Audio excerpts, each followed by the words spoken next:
Assalamualaikum warahmatullahi wabarakatuh. Saudaraku, kaum muslimin muslimat, shaimin shaimat, semoga Anda semuanya dalam kesehatan, dalam keselamatan, dan dalam kemudahan di segala urusan. Amin ya rabbal alamin. Saudaraku semuanya, sudut pandang lain yang lahirnya atau zahirnya adalah cobaan. Subhanallahil azim, di dunia ini yang dihadapi, dilihat dan dirasakan manusia, salah satu aksiomanya adalah ada yang menyenangkan dan tidak menyenangkan. Ada yang cocok dengan kita, ada yang tidak cocok dengan kita. Tapi itu sebuah keniscayaan. Iya.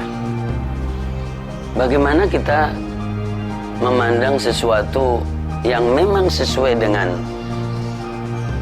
keinginan kita, kemauan kita, pasti kita memandangnya dengan senyum, senang, dan akan kelihatan di raut muka seseorang. Kalau ada orang mukanya senyum ceria, itu berarti dia lagi senang. Nah, cocok dengan yang ada di sekelilingnya. Itu lumrah. Dan ketika orang itu sedang mengernyitkan dahi, masih berpikir, kemudian sedang masam mukanya, berarti sedang melihat atau merasakan sesuatu yang tidak sesuai dengan apa yang diinginkan. Tapi dua-duanya sebetulnya adalah ada kaitannya dengan masalah sudut pandang, ya, dan bagaimana cara menghadapi dan menilainya. Kalau kita lihat firman Allah Subhanahu wa taala di surat Al-Anbiya surat 21, "Wa nabluukum bisyarri wal khairi fitnah." Kami uji kalian dengan keburukan dan dengan kebaikan. Dua-duanya menjadi fitnah. Kalau kita melihat ini, sebetulnya posisi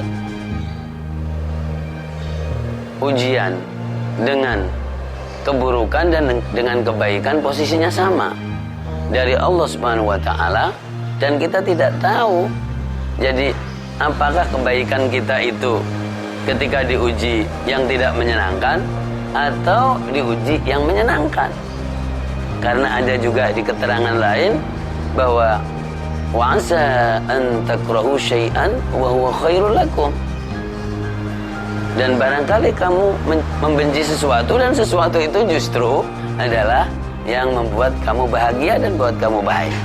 Wa asa an tuhibbu syai'an wa huwa syarrul lakum, dan barangkali jadi sesuatu yang kamu dambakan, yang kamu senangin, kamu cocok, ternyata itu adalah tidak baik buat kamu. Karena Allah Maha tahu dan engkau tidak tahu. Surat Al-Baqarah 216, luar biasa. Apalagi ada jadi ungkapan yang sangat kontroversial sebetulnya dengan akal manusia. Idza ahabballahu 'abdan ibtalahu. Jika Allah mencintai hambanya, justru akan mengujinya. Ini kan kontroversi. Nalar manusia agak tidak nerima. Tapi ternyata justru itu adalah naik derajatnya, akan mendapatkan keuntungan yang lebih besar, menghadirkan ibda'at, kepandian-kepandian, penemuan-penemuan, inovasi-inovasi. Itu justru karena itu. Dan lebih lagi, Allah berfirman di surat Muhammad ayat 31, "Walanabluwannakum hatta na'lamal mujahidina minkum was-sabirina wa nabluwa akhbarakum." Pasti aku akan menguji kalian karena akan aku nampakkan dari kondisi yang sulit ujian tadi itu, siapa yang fight, siapa yang gigih, siapa yang sabar, siapa yang lulus. Nah, jadi di situ maka sudut pandang lain dari yang lahirnya adalah sebuah musibah atau cobaan. Maka sesuatu yang menyedihkan, yang kita benci, bisa juga itu adalah rahmat Allah Subhanahu wa taala. Berani tidak mengatakan corona adalah rahmat Allah? Corona adalah rahmat Allah, dan terus didengungkan corona adalah rahmat Allah, maka akan mengalir dari COVID-19 ini jadi kasih sayang Allah, rahmat Allah Subhanahu wa taala yang awalnya terpendam, tidak diketahui, ternyata subhanallahil azim menyatukan pikiran, memperdekatkan fisik, al-qulubul muqbilah, hati yang responsif kepada situasi, responsif kepada Allah Subhanahu wa taala. Tata sudut pandang Anda. Coba lihat dan cari sudut pandang yang lain kepada apa yang ada di sekeliling kita. Anda akan mendapatkan karunia Allah, kekuasaan Allah, dan kemuliaan Allah di dalam diri Anda dan di dalam situasi yang dipandang itu adalah sesuatu yang sulit. Anda dapatkan keberuntungan, kemenangan, hati yang kembali kepada Allah, kemudian fisik yang berkumpul dan terhimpun. Jadi menghimpun yang jauh, yang bercerai-berai. Ada orang atas sangat dekat dengan orang bawah saling mendekat satu dengan yang lain.